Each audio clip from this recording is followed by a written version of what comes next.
Hai-Yue and Kat, thank you so much for joining me. I'm super excited to talk to you both. Oh, we're super excited to talk to you as well. This is something we're really passionate about. Yeah, so I have been, part of the adult gymnastics group, and every time, Kat, I've seen you post about the nonprofit structure you've set up. It's always been a topic that I've wanted to learn more about. Started, how did the two of you, what is your gymnastics background? How did you two meet and get involved in the world of adult gymnastics? Right. Okay. I'll start. Yeah. Just real quick. Okay. I did take some gymnastics lessons as a child, but we couldn't afford to compete, and I really, really wanted to. And then me and my twin sister had to quit because we ran out of money. And so I really, really wanted to keep doing it. But then I was in a car accident and broke my back and had to have my spine fused and thought that I was never going to do it. So after that, in college, we met and we did other stuff together, like solar car racing and stuff like that.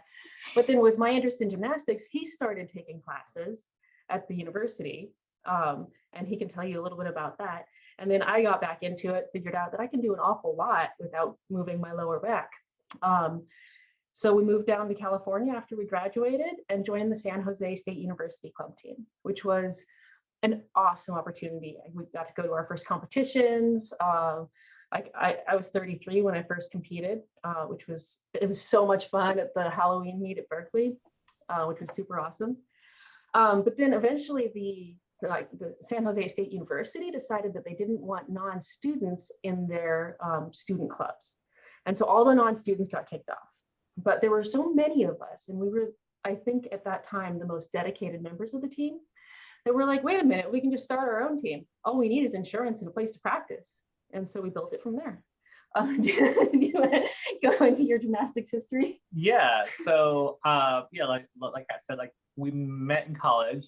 I'm 6'3". First of all, it's hard to see in the video, but I'm 6'3". Definitely the right build for a gymnast, right? I was not very athletic as a child, and growing up, I didn't do a lot of sports. I did marching band. That's the most physical thing that I did. Growing up, it's a lot of work. What? he was the tallest and skinniest thing that I've ever seen. I weighed about 147 pounds at 6'3", and I did not realize that was not a good idea.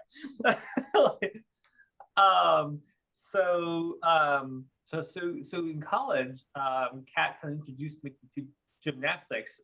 I was, at the time, my physical strength was not very good. I had to do a push-up, lean against the wall, leaning against the wall push-up. There's no way I could do handstands and stuff like that. For the first few years in college, I kind of learned to just how to fall. At the beginning, I fell a lot, and it was more uncontrolled. And after I learned how to fall controlledly, I was able to learn a lot more. And at the same time, I got stronger a lot, and that helped a lot with my gymnastics as well. And after we moved here, we both joined the San Jose State Gymnastics Club. And after the university decided that they can't have non-students at the club, we started our own team, and we've started our nonprofit, and we also found a gym, and we started a team I think a couple of years ago, 2019. Is that right? 2018.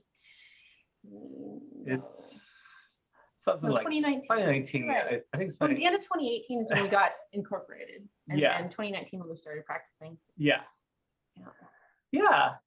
And we started out with 6 members, and now we have 30. 30. Yeah, consistently showing we have multiple practice days, and we get 19 or 20 people sometimes per practice, which is really awesome. Yeah. Well, first of all, what jumped out at me talking to both of you is that you're 6'3", and I think I heard you kind of like glossed over it, but you said you can't, you don't move the lower spine. Yeah. Wow, that's crazy that you can. I've seen some of your videos. The fact that I would never have guessed that you have like limitations at all. Yeah, I've decided that like with an injury and as an adult, you just have to be so much stronger and so much under control, and to do the same things that the 20-year-olds are doing. How tall are you? Just now, I'm curious. You're 5 foot. I'm 5'5". 5'5". I think. 5'5". Yeah. It's like somewhere. Yeah.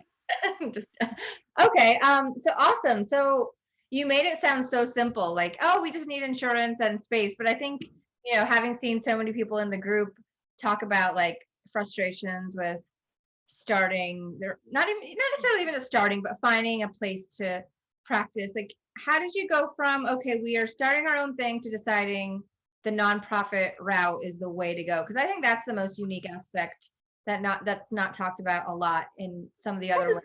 An immediate decision of we would need to make this a nonprofit. Yeah. Right. So like Kat alluded to earlier, that before this, like we did solar card racing for college, and we did it for 10 years, and that kind of taught us to kind of just tackle any sort of problem just head on and just do it. And we worked really well as a team doing that. And our team ended up starting a nonprofit to be a team Our solar car team. after our university kicked the solar car team out. And And so we knew that was totally possible. yeah. And so, well, at first we knew we needed our own insurance. And then the insurance people said, oh, well, you can't have insurance unless there's an entity to bind it to. And that led us to, look for the nonprofit. Yeah. And I asked John Rand about how he'd done it. Yep. We're a former member of our solar car team. And my uncle is a consultant who helps people start nonprofits. Mm-hmm. It's inexpensive. He can help you write up your bylaws. He can ask you the right kind of questions that people who don't do this regularly can understand. And then he can just help like formulate it. And we paid him. It's not expensive, but it's totally worth it to have a few hours of his time to just kind of like wrap it up. And here's what you need to do. And here are the steps. And then Hai-Yue did most of the paperwork. I just got my uncle involved and like got the bylaws written, and he followed up with a lot of like the filing and paperwork. And we are working on some instructions for how other people could do that. That's how we want to contribute to the NAIGC or any of the other organizations where adults could be competing. Yeah, absolutely. And just real like briefly, kind of the process was you, for the state that you're in, you need to figure out like how to incorporate a business, and they're all similar but not the same. So we started out with filling out the article of incorporation, which is what Kat did. After you get incorporated with the state of California, that takes like a few weeks. After you get incorporated, then you have to do your stuff with the IRS, where because you start your incorporation as a corporation, like a for-profit, and then you switch to a nonprofit by filling out appropriate forms on the IRS. In this particular case, it's the 1023 EZ. And believe it or not, actually, if you call the IRS and go through the mini system for like help with a nonprofit, you get like connected almost immediately, and they're very, very helpful. You should like navigate through the form. It's like 3 or 4 page form, and you have to tell them like what kind of organization you are and so on and so forth. And the IRS actually helps you. Like they're like, oh, like you're doing this, so that means that this is the thing you fill out on your form, which is super awesome. And after that, you also have to fill out stuff from the state of California, the franchise tax board, the FTB. Like you fill out from there, and you pretty much after that, like this whole process takes about 2 to 3 months or so, depending on how busy things are. After that, like you get a certification from the IRS saying, hey, you're now a nonprofit and you're good to go. You can actually start getting insurance as soon as you get your articles of incorporation, because they don't care if you're a nonprofit. They don't care if you're a nonprofit. It's just that if you are not a nonprofit, you're required to pay like $800 in taxes Yeah. at the very least In every California. year, in the state of California, Right. every year. You just want to be incorporated in the same like calendar year. Yeah. Or you want to be nonprofit in the same calendar year. Yeah. Incorporated. But how many hours do you think you put into all that? I probably put in like 10 or 15. And you I probably put in a like few 30. days. Yeah, yeah. Right. And Yeah. so like it took some hours, but it also took us figuring out how to do it. And I think that if we were to give somebody the advice on what we did, it would take fewer Yeah. hours. And I also want to say like there's definitely we had like a great group of team leaders that helped with this process also. And it was able to like we're able to like spread out the work somewhat. How you did most of it. We had teammates that helped like set up the website. Yeah. And, like on Squarespace. And what you guys really put time into is the automatic receipt generation and automatic email sending and all of that stuff, because we're in Silicon Valley. Of course, everything's going to be automatic. yeah, it became kind of a chore to manually process and keep track of like 30 different people's like payments. And that actually was the overhead was happily starting to become a huge issue. Because we had a lot of people, right? And we have jobs. We have other jobs where we're doing other things. Do you think so? The biggest advantage of being nonprofit, did you go that route mainly because of like the insurance and how like the cost savings? Cost of the taxes. The cost of the taxes, Like, yeah. we couldn't even pay the $800 California tax, and other than that, like we can't. Well, it's not like we were going to be making a profit, because everything that comes in, we're paying for gym time, right? Yeah. So we really want to keep the cost as low as possible for our members. And we make sure that we have educational discounts for people who like our students, coaches, parents, whatever. And then we also sponsor in coaches for us. So we have like halftime you coach, halftime you get a practice. For free. Yeah. Yeah. Like So- our goal is absolutely not to make a profit. So the nonprofit was just like a casual thing. Yeah. We're not paying anybody to do this. Yeah. Absolutely. And so yeah. And we can get donations. Donations. That's legit. Yeah. So people can do Facebook birthday fundraisers, and the money comes to us. You can get matching donations from companies. Like that has really helped us get to the point where we could sponsor in, people who otherwise wouldn't be able to afford it. Because the reason we really, really wanted to be a nonprofit is we wanted to make an opportunity for adults that otherwise would never have this opportunity. Yeah. Right. Yeah, absolutely. And I like money had been an issue for me in the past. And so it's like, I don't want to see anybody not getting to practice this sport just because it's so darn expensive. So right now our cost per hour is less than I paid in 1992 in level 4 in Oregon. Wow. Yeah. And that wasn't even, it was not competing. You didn't start competing until level 5 at our gym. And so it's absolutely amazing that we've been able to do this. It's still more expensive than the university teams who have a gym that they don't have to pay for. So, obviously that's going to be, because I think some of the other teams where the people are paying like $250 a year for 9 months of practice. Right.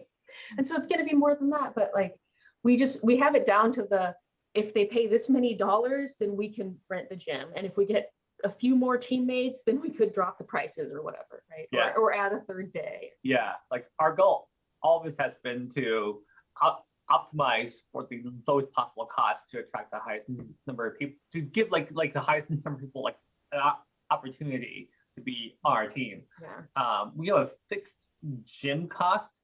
So the more people that join, the more lower we can bring our prices down. Yeah. Also, people always quote insurance as the reason that they can't do adult gymnastics, right?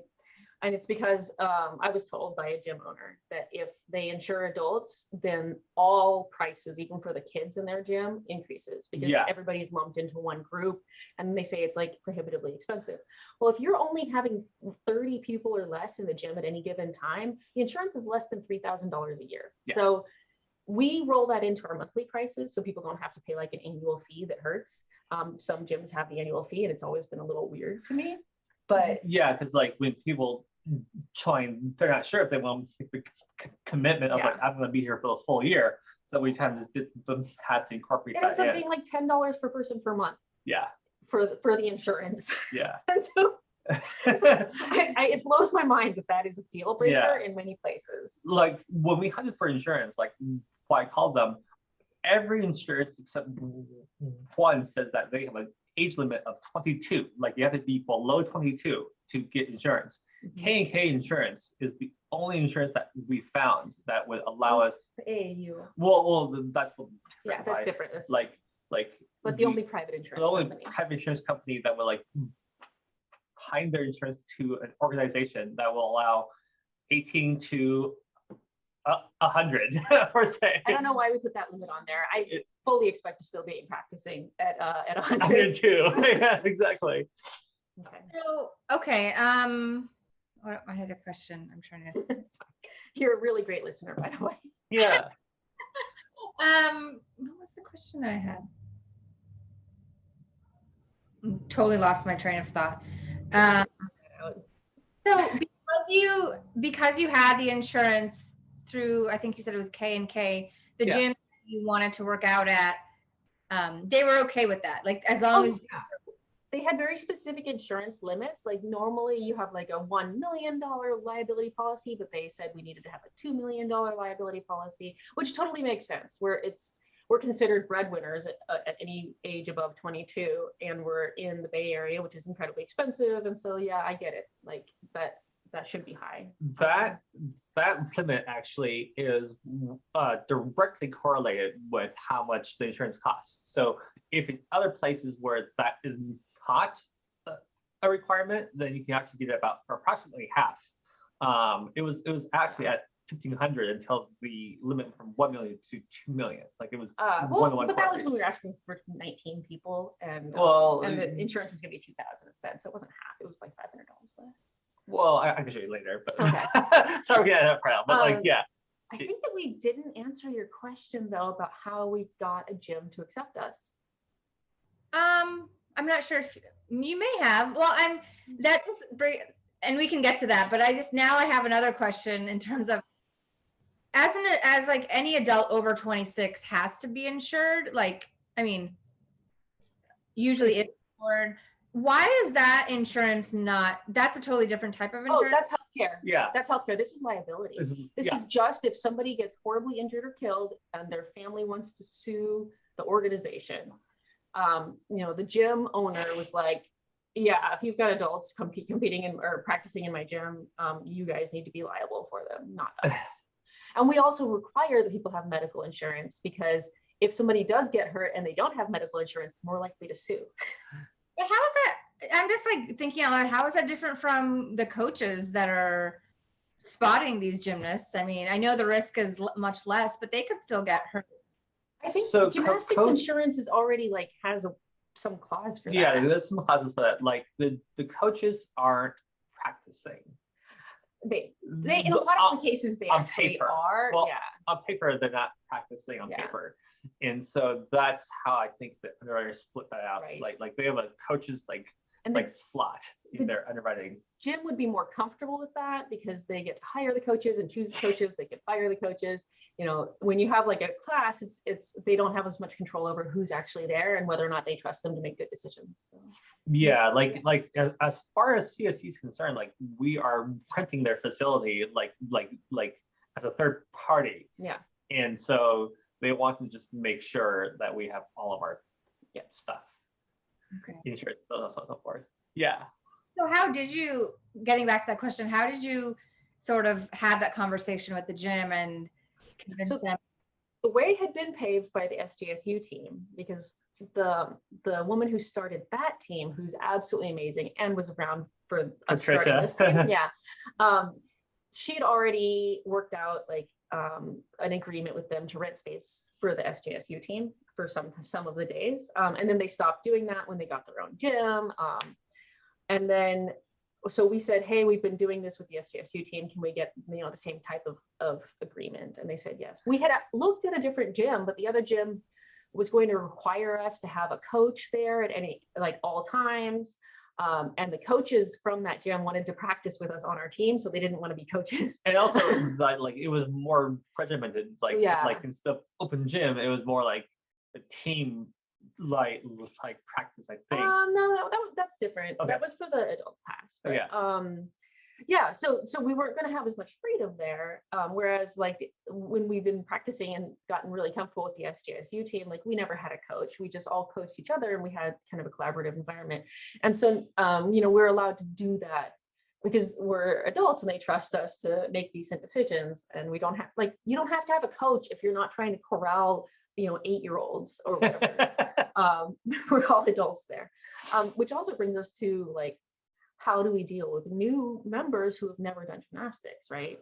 So that's a complication that we've been tackling. I don't know if now's the right time to talk about that or not, but did you want to talk about just gym? one last thing on that is that it also helps that the gym owner was super passionate about adult gymnastics. Oh yeah. It is a thing that he has been pushing for. And so like the mission of that gym and us, like we're like super well aligned. Yeah, absolutely.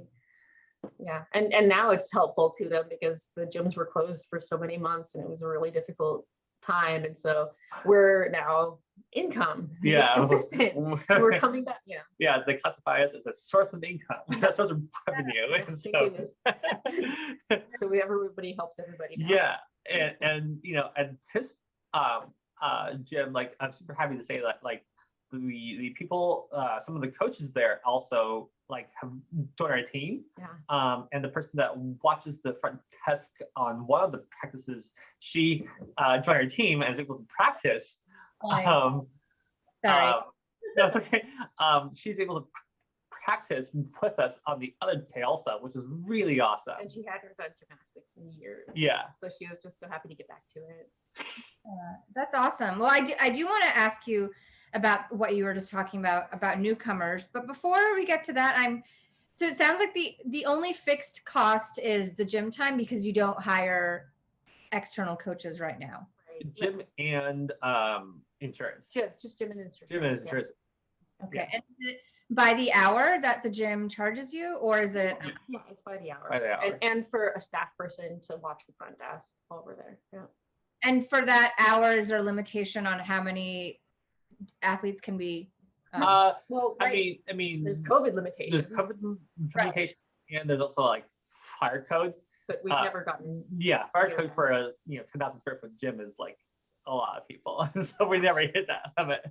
Yeah, and the COVID limitations is 10% of the fire code number, and we're still like not quite there. Yeah, we have like half the number of people you need to run into that problem. Yeah, like the COVID limit is like 50, and we're like consistently like have not exceeded 20 per practice yet. We're at this amazing amount of people at the gym where there's enough people that you can learn all sorts of fun stuff. And there's always something going on, but there's not so many people that you don't get as many turns as you want. Yeah. Like you're still like a little tired when it's your turn. Make someone else do it. Somebody else go first. So how do you deal with newcomers? Is that something that the gym like they want to have a conversation about, or are you allowed to? No, it's under our insurance, so liability. So they let us make those decisions. We aren't really set up for like absolutely new gymnasts, right? Because we only have a coach maybe half the time, and it takes a lot of energy to get a new gymnast started up sometimes.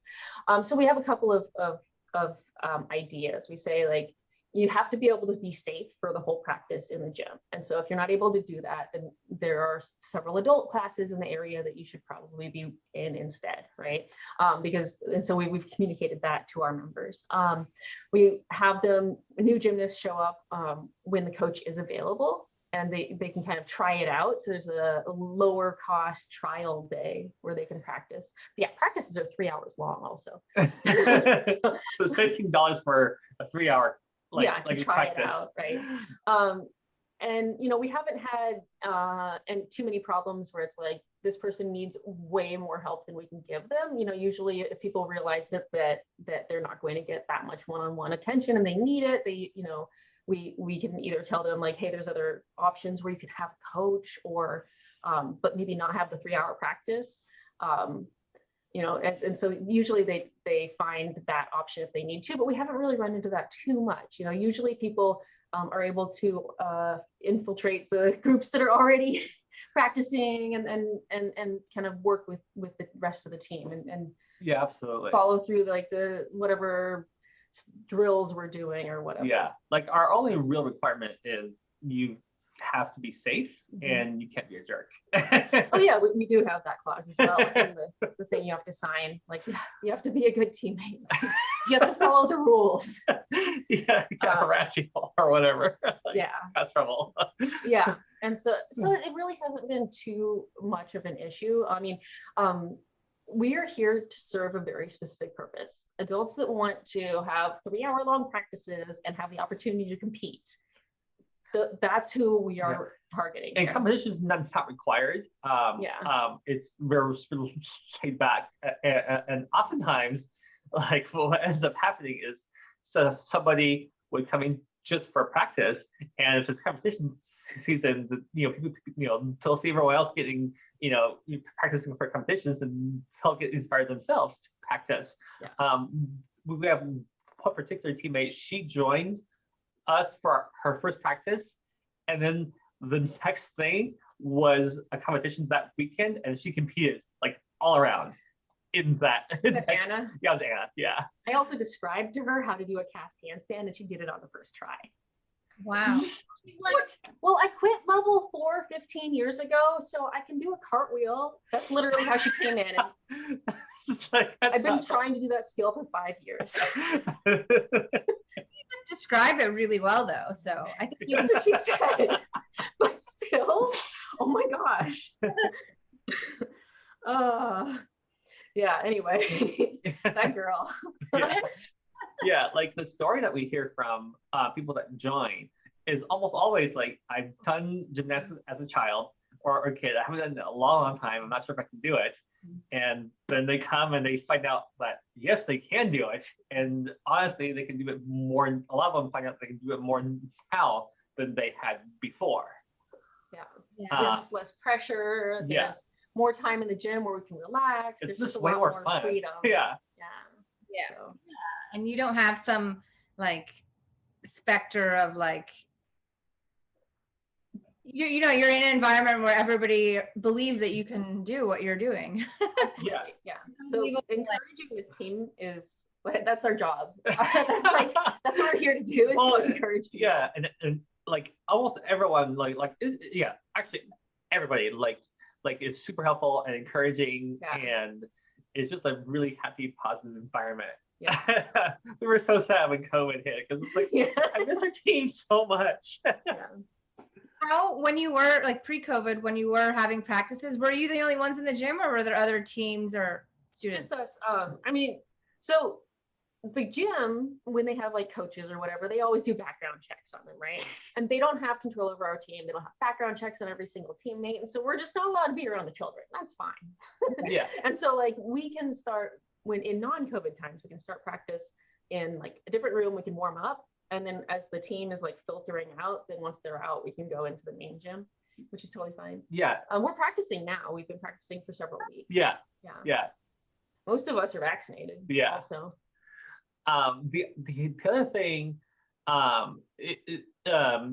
is that for like not having multiple teams in the same location, is that it makes the liability a bit tricky, because if like one person accidentally hurt another person because they were spotting or they ran into them something, if the team was there, or like let's say like the SJSU team entity was there also in practice. Parallel. The liability would be complicated because who did what to who. So we've just the gym has just asked us to just be the only group. Yeah.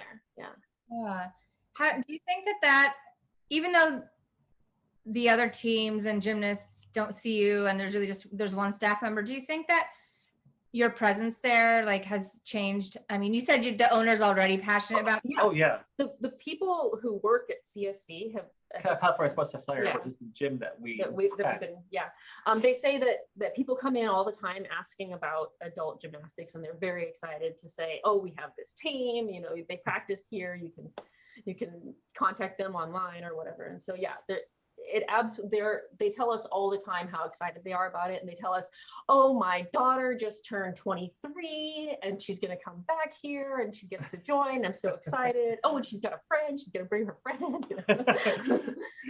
we actually have a mother Tara pair that also practice is just the best. They're the best.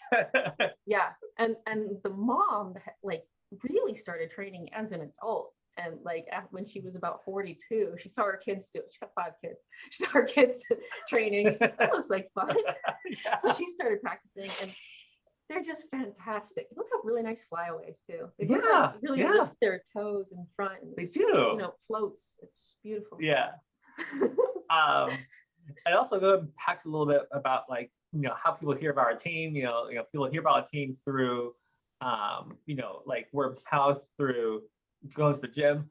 And search engines. And one thing we did find challenging was search engine optimization, where like you have to like Google our exact like Not anymore. not anymore. Yeah. And so we got some resources like online on how to do that, but like it took us some time to figure that out, because like when we came here to the Bay Area, we're like, hey, Bay Area adult gymnastics, because that's what we wanted to do.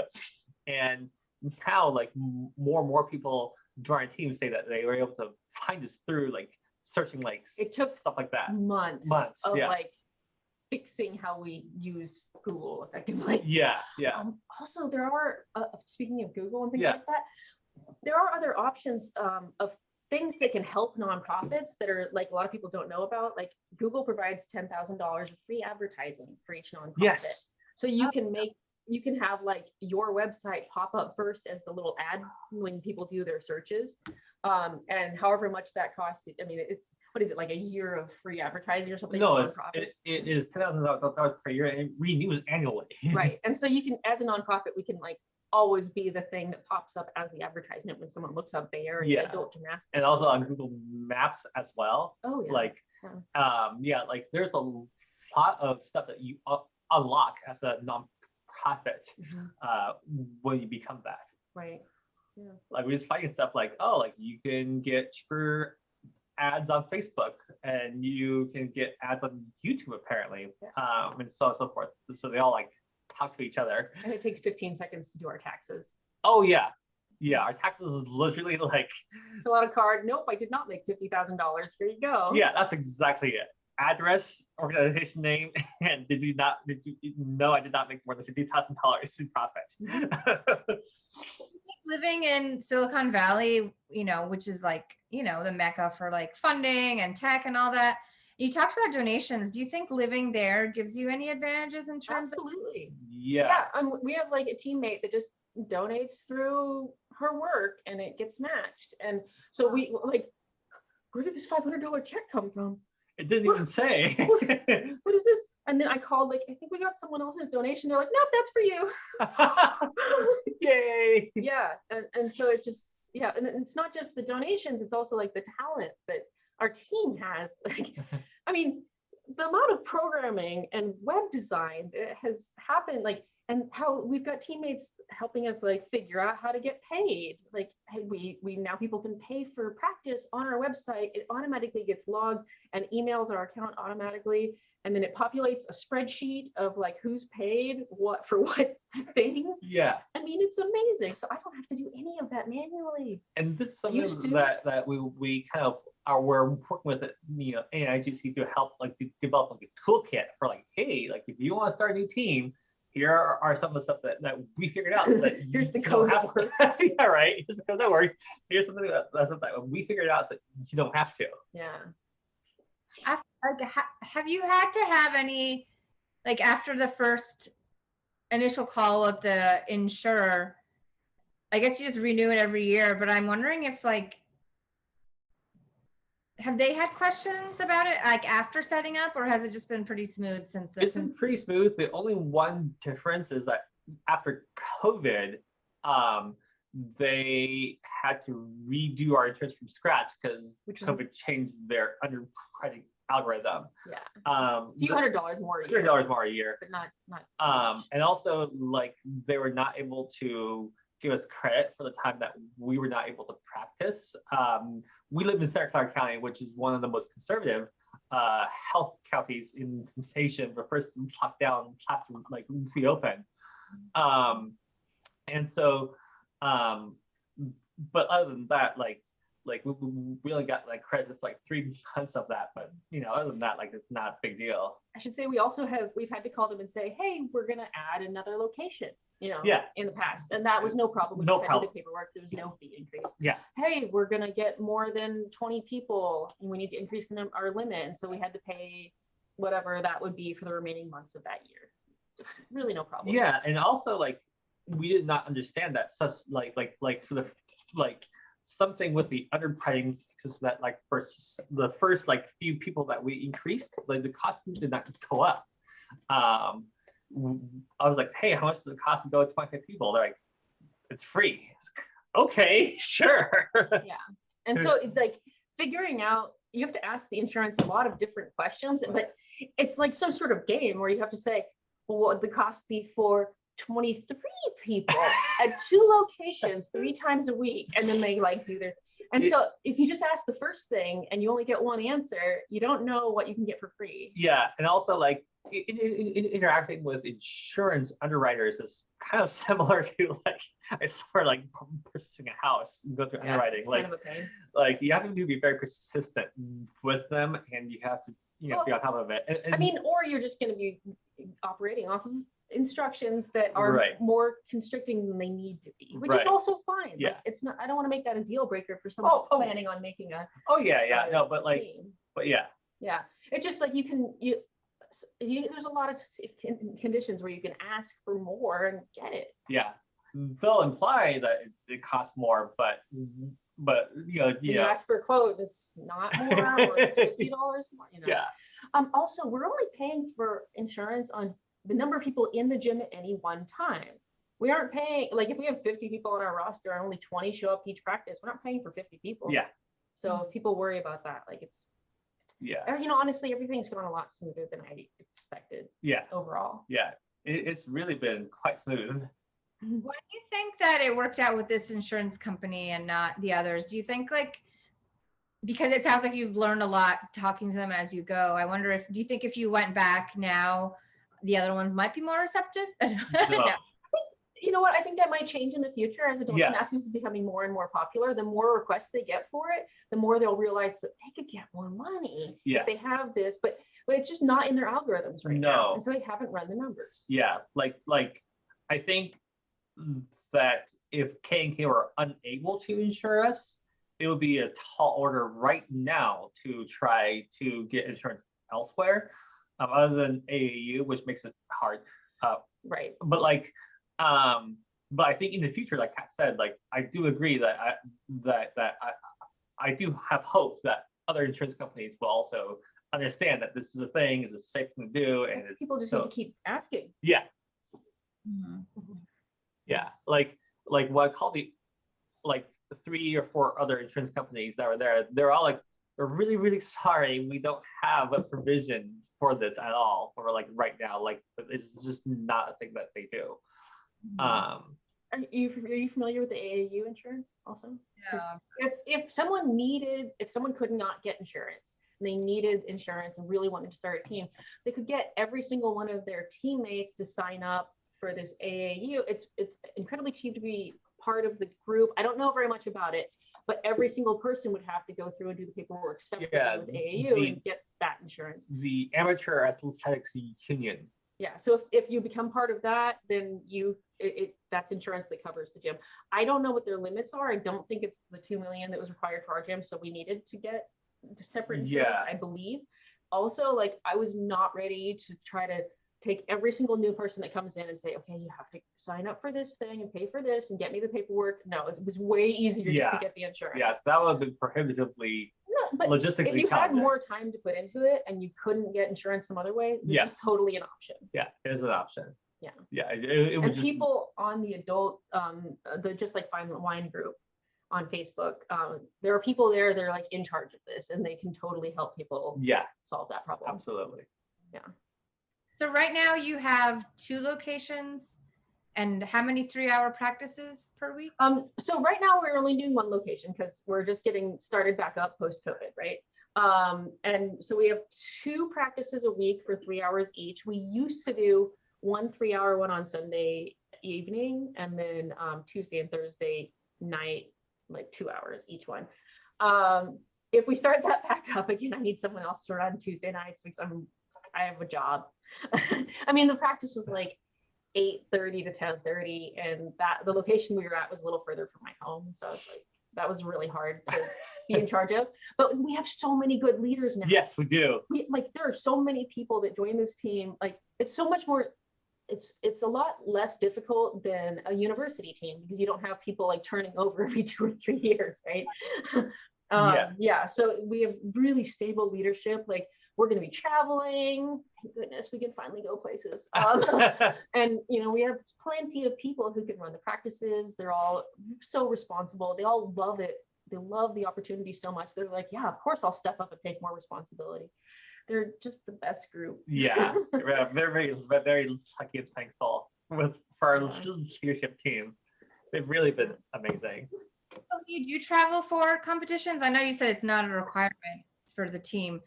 Your insurance knows you there? Yeah. So the travel, we've gone to all the like NIGC sanctioned events. So like on the events themselves, the way I understand that it works out is the event host provides the insurance for that particular thing.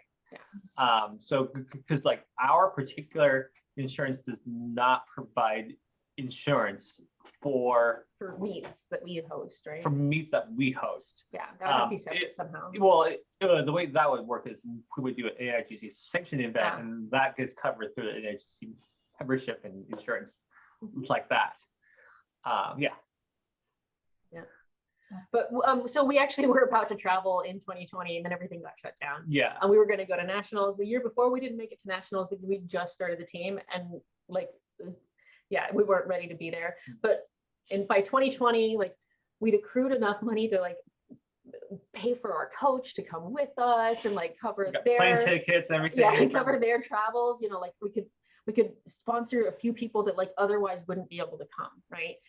We finally got that all set up, and then everything got canceled.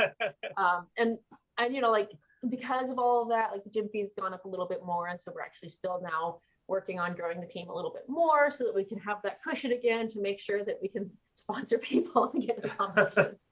A lot of us will pay full price for everything, whatever. Like, I have, like I said, I've got another job, so I can afford my plane tickets and my hotel and everything, but there's going to be people who can't.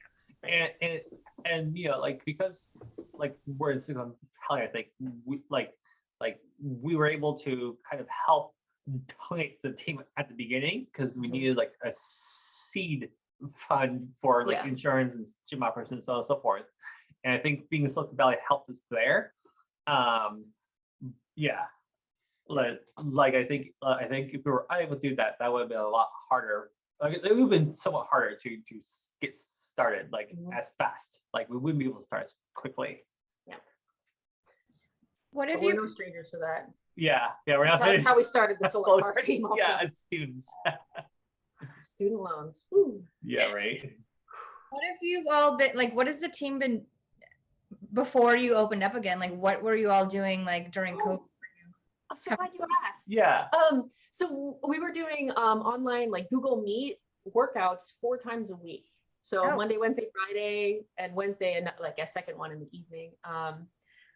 So that was actually, you and Lauren really started that. Like, well, we can't go to the gym, so we might as well try. And the workouts are hard. Like, we've invited other people to them, and they're like, oh my God, how do you get into that position?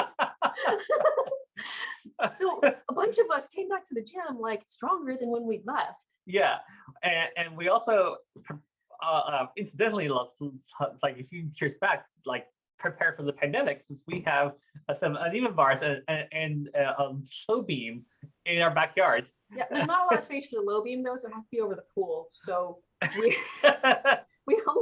we only use that in the summer. But the bars, I as soon as the pandemic hit, I got a strap bar for the high bar because you can't dismount in our backyard anyway. It's too small. We're in San Jose, for goodness sakes. Every square foot costs money.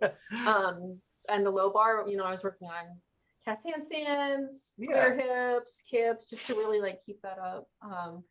Yeah, and then once we were allowed to have like multiple households gather outdoors, then we could have like 1 or 2 people come over. And yeah. But it was the conditioning that really did it. Yeah, the conditioning really helped us a lot. Convenient. It's right in my living room, and it's like, oh, there's people online that expect me there, so I have to show people up. to talk to. Yeah.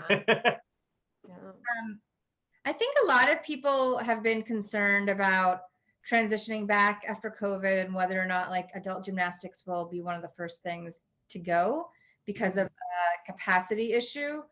I know you mentioned earlier that the gym now like sees you as a source of income, which I don't understand why more gyms don't. Do you think that like, have you had any conversations about that, or have they just mentioned it? Like, what do you think makes a gym finally see adults as a source of income when to us it's so obvious, all of us in adult gymnastics? Absolutely, you're having your own insurance is what makes them see that. Absolutely. Because until that, you're a liability, you're going to cost them more money, all of that. But now that somebody could go to a gym and say there is this other organization that has their own insurance that rents space for the gym when there are no kids there. There's no kids there Sundays from 5 to 8, right? It's the perfect time to practice. And evenings, we have one 7 a.m. to 10 a.m. on Friday mornings. Also, wow. Like there's no kids there, and it's so you can talk the gym owner into like you could get more people into your gym and more money for the time that it's not being used. And there's very little downside to that. I mean, they do. We pay for the staffing time, and so the time that it takes to arrange the staffing and stuff, like they get paid for that. It's a win-win for everybody. Like I don't see any.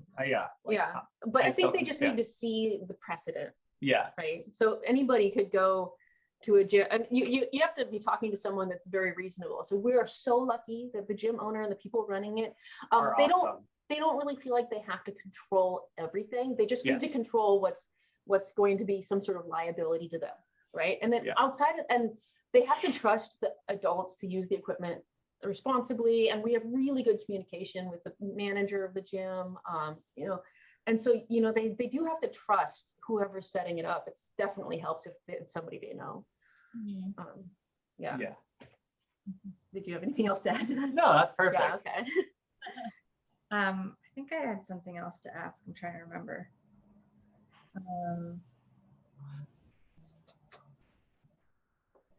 My mind is just like. No worries. That's fine. There was one thing I wanted to add also earlier about resources for nonprofits and starting up. One thing that we had, and we didn't take advantage of because we didn't need to because we were in Silicon Valley, was that as a nonprofit, you get a lot of like benefits at a bank, including like lower interest business loans for your organization. So like if you didn't have the start capital, you could just go to like a Chase or you just bank and get a very low interest. You could apply for one. Yeah. You can apply for one. You still have to have a good plan. Well, right. They don't just hand those out. One for you, one for you. Right. Yeah, absolutely. Yeah. So there are a lot of options. So if somebody thinks that starting up a group like this is not possible for them, like I would encourage them to, talk to us or somebody else that has experience with starting nonprofits, because it's totally an option in most places. If you know that your town or city or whatever has at least 10 or maybe 15 adults who would love to do gymnastics regularly, then that's it. That's what you need. Yeah. Right. That's the only thing that I think people don't have. Anywhere where somebody has that already, their problems are answered. The rest of it's easy. Yeah, absolutely. And here it's been so easy to get new teammates. We've got a great person on like Instagram posting all of our stuff and Oh controlling yeah. our account. Like our media person is phenomenal. I absolutely love her, Kristen. I hope she watches this. But yeah, so that's actually her efforts are Oh, yeah. probably what has grown our team and made it sustainable more than anything else. I would agree with that. I agree with Absolutely. that. Just Yeah. having a good internet presence. So you need one person, just find a millennial or a Gen Z that likes. If you, speaking of like going back to the SEO conversation, Uh-huh. I feel like a lot of adults, like there are a lot of people that would do gymnastics as an adult if they knew it was even a thing. So are there any non-obvious like search terms you've seen people put in that have found? Because if like for me, like I think when I was trying to find options 10 years ago, I don't think I called it adult gymnastics. I was like, I think I would just like manually looked up gyms and then tried to see if they had an adult class, but I didn't really call it adult gymnastics in my mind. Yeah, like I think for us, the SEO was kind of hard because Search engine optimization. yeah, search engine optimization is because sometimes people do like Bay Area gymnastics or like Silicon Valley. Silicon Valley will like for sure gives a hit. But I think there was like a particular, so like our website uses we use Squarespace, and it actually turns out there was like a settings file in there that you had to edit to make Google understand, you know, like here are the terms I want Google to like be attracted to. And so after doing that, like, you know, like it's still hard because we don't come up first. Part of it is also just time. The more time your website has been on the internet, the more times people find it eventually, the higher the ranking of your page. So that, you know, before we put like page 4, when you search for like Bay Area gymnastics or Bay Area adult gymnastics or whatever, and now we're like page 2 or something along those lines. And Kat is now looking. Yeah, I don't know. This seems hard. I imagine you'd have to be pretty desperate to find it quickly. But there's been a lot of people recently who said they've searched. We need to talk to them and find out. I know what they've typed, because what I just typed didn't. Okay, it wasn't on the first page. Yeah, so it wasn't on the first page. But now, yeah, people are trying to find it are willing to go. We'll look beyond the first page anyway. And yeah. also, at places where they won't host adult gymnastics or whatever, like you can also ask them to say, hey, we have this new team. Yes. Since you don't have adult gymnastics, can you send the adults that ask you our way? Yeah. Yeah. And you know, like, and we do the same in reverse, where we say, hey, like we have an adult who is really very new to gymnastics, and we'll send them to the other gyms. It's a win-win for everybody. Because there are 2 other gyms that have adult, like open gym or adult classes. And they have coaches, and they're short times, like it's an hour and 15 or an hour and 30, depending on the gym. You know, so they don't really meet our needs for those of us that want to be like making routines and competing and things like that. They have like more regimented like warm-ups and coaching for that, and which is also like. So we send people to those. Yeah, it's a very nice situation. I'm glad that they have that. Yeah, like our like, I guess, clientele or whatever is like orthogonal to like the like adult classes that are offered in our area. Like at least like we don't see them as competition, and I hope they don't see us as competition either. Right. Like Absolutely. We serve the completely different needs. Although we are cheaper. Someone has to get through a 3-hour practice to want to be with us. Well, yeah, it's cheaper if they take advantage of the 3-hour practice. Yeah.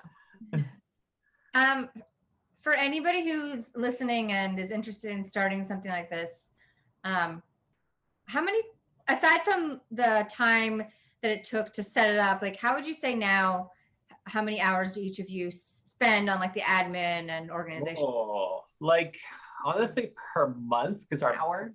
Like an hour, yeah. An hour a month. Yeah. But it's just everything's so automatic. You and Lauren did such a good job. She did most of the programming at the beginning. Yeah. Oh my She gosh. did a really good job with that. We glance at it, we keep an eye on the finances, but we have to be at every practice. I mean, someone, either us or a delegate has to be at every practice. We keep track of who's there, we make sure that everyone's paid, but we don't stress about it. Yeah. Yeah, the system has been quite automated so that we really don't have to spend a lot of time on it. Yeah. I'm just gonna throw this question out there. Based on like how adult gymnastics has been evolving with Chelsea Memel and all the yes. gymnasts, like where would you like to see your nonprofit, or how you both were involved in the community in 10 years?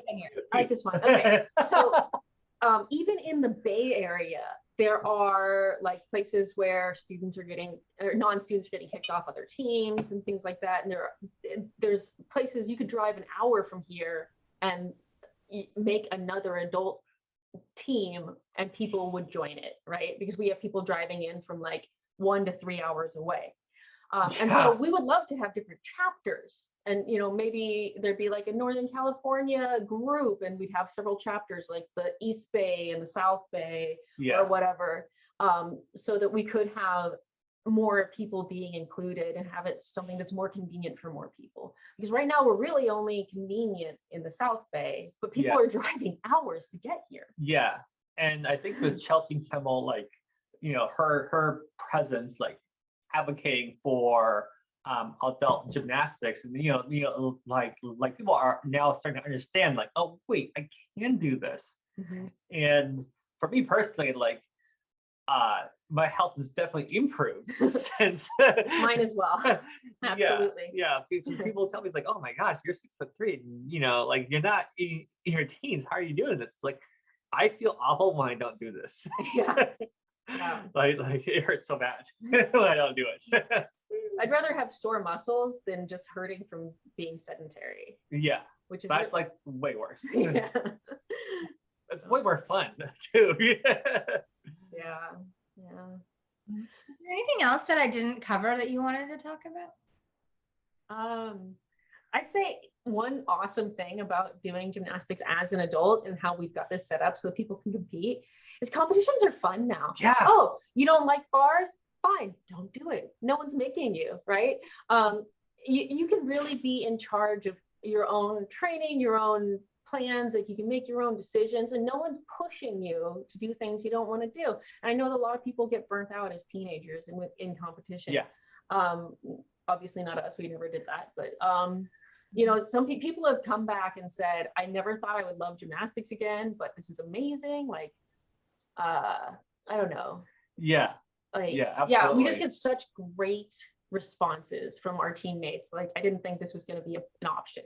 Yeah, almost. This is a story we hear over and over again, and every time they email us it's like, I've done it since, I haven't done it since I was a kid. I don't know if I'm any good anymore. Yeah. Or we're like, no. Every single email is like, I don't know if I'm going to fit in, or I don't know if I'm good enough, or I had kids, or whatever. We're like, it just straight up doesn't matter. It doesn't matter. If you want to come and have fun, if you can keep yourself safe, that's all that matters. Yeah. So it's been amazing. Well, that's awesome. And I'm sure that there are plenty of people who will listen to this and, be inspired to take the next steps. Where can people find out more? Where follow you both online if you want to be followed online, and also the club itself? At SV Gymnastics Club, at SV Gymnastics Club for Instagram. Yeah. We've got a Facebook page. Yeah, it's called Silicon Valley Gymnastics Club. Right. And the website. It's SV Gymnastics at svgymnastics.com. Yeah. Yeah. Just if you Google Silicon Valley Gymnastics Club, it'll definitely for sure come up. Yeah. And so we will have information about competitions and some other stuff. Right now we really just use the website so people can pay to come practice. Yeah. But there's a contact form that we get contacted through once a week, probably. Yeah. Hey, I want to come to practice. I haven't done it in this many years. Can I join? Yes. So it's been really great. Are you open to people contacting you if they want to like set up something similar? Oh, Where Yes, absolutely. So, yeah, absolutely. they can use the contact form on the website, and we'll all get that email. Yeah. And then we can help work with them, at least to guide them in the right direction. It might be different for their state, but you Yeah. know, it's really. Ping me on Facebook or Instagram. I'll give you my uncle's phone number Yeah. for help with the bylaws. That's like well, thank you both so much for joining me. It was really awesome talking to you and learning about this. There's so many unique ways to do gymnastics. Absolutely. yeah. Thank you Yeah. so much.